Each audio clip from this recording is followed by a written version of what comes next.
You're watching Mirror 7 News. Stay informed, stay ahead for more news.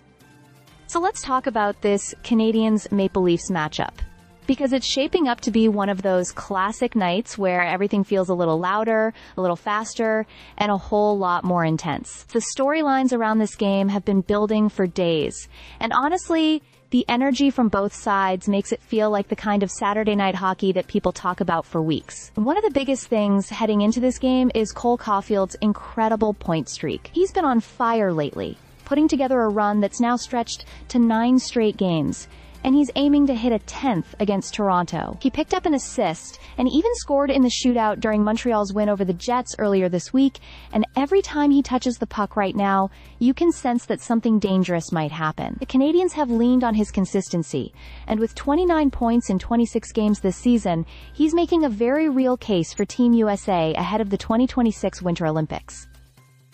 On the other side of the ice, the Maple Leafs are coming into this one with a very different vibe than they had a couple of weeks ago. Montreal beat them pretty convincingly in their first meeting, and Toronto's players didn't forget it. Since then, the Leafs have gone on a confidence-boosting road trip where they won 4 of 5 and outscored recent opponents by a combined 16-4. Suddenly, they look sharper, stronger, and a lot more connected.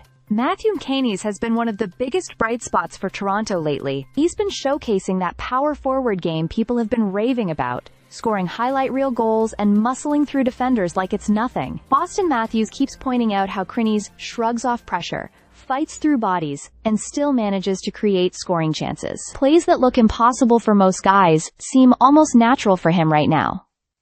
Goaltending is another major storyline. The Leafs are turning to Dennis Hildeby after Joseph Woll went down with an injury, and even though Hildeby doesn't have a ton of NHL experience, his size and calm presence give Toronto some confidence. He held strong in relief during their last meeting in Montreal, and again during Thursday's win, so the Leafs feel they can lean on him. For Montreal, Jakub Dobes is getting the start once again after beating Toronto earlier this season. What makes all of this even better is the context in the standings. The Canadiens are holding on to a playoff spot, and the Leafs are just 2 points behind them. So beyond the rivalry, beyond the emotions from that last meeting, there's also a real stakes-driven intensity here. And that's why this game feels huge. Montreal wants to keep its momentum rolling behind Caulfield's streak. Toronto wants to prove that the fragile version of the team we saw 2 weeks ago is gone. Saturday night. Leafs, Habs, a rivalry that never disappoints, and a matchup that feels like it's about much more than just 2 points. Stay subscribed for more videos.